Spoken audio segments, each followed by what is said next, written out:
90 people, secretaries, are responsible for managing the core of the government of India. And I ask myself the question, how many of the 90 people come from the OBC community? And I was shocked and shattered by the answer. मैंने ये सवाल पूछा कि ये जो 70 secretary हैं, 90 secretary हैं, ये जो हिंदुस्तान की सरकार को चलाते हैं, जो बजट को चलाते हैं, इनमें से ओबीसी कितने हैं? नरेंद्र मोदी जी प्रधानमंत्री हैं, ओबीसी के लिए काम करते हैं। मैंने ये सवाल पूछा। मैं आपको जवाब देना चाहता हूं, हिंदुस्तान के सेक्रेटरीज 90 में से सिर्फ 3 ओबीसी से हैं।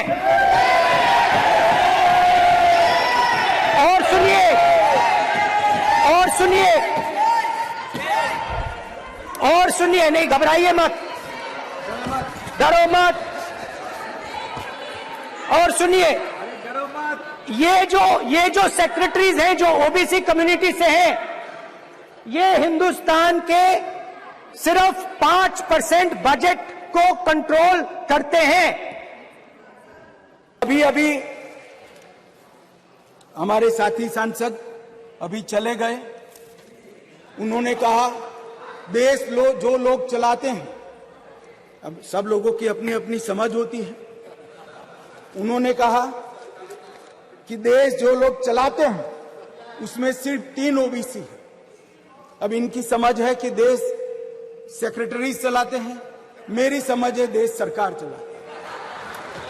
मान्यवर, संविधान की स्कीम है, देश की नीतियों का निर्धारण इस देश की कैबिनेट करती है, इस देश की सरकार करती है, इस देश की संसद करती है। और आंकड़े अगर आपको चाहिए तो मैं बता देता हूं, सुनने के लिए आप बैठे नहीं हो। भारतीय जनता पार्टी के सांसद में 29%, 85 सांसद ओबीसी कैटेगरी के हैं। कंपैरिजन करना है तो आ जाइए। और मान्यवर मंत्री भी 29 ओबीसी कैटेगरी के। मान्यवर, सस्ते चुनावी वादे करना और पॉलिटिकल भाषण करना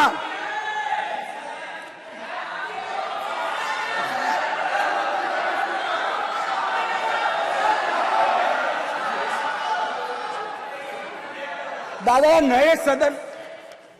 नए सदन में तो उम्र के हिसाब से कुछ करिए। मान्यवर, बीजेपी के ओबीसी एमएलए 1358 में से 365 है, 27% है। ये सभी ओबीसी का राग आलापने वालों से ज्यादा है। मान्यवर, बीजेपी के ओबीसी एमएलसी 163 में से 65 है, 65 है, 40% है। ये 33% की बात करते हैं। मान्यवर, चुनावी भाषण करना बहुत ठीक है, कोई एनजीओ बनाकर दे देता है, चिट यहां आकर पड़ जाना ठीक है। भैया, मन से पिछड़ा वर्ग का कल्याण करने का काम हमारे नेता नरेंद्र मोदी जी ने किया।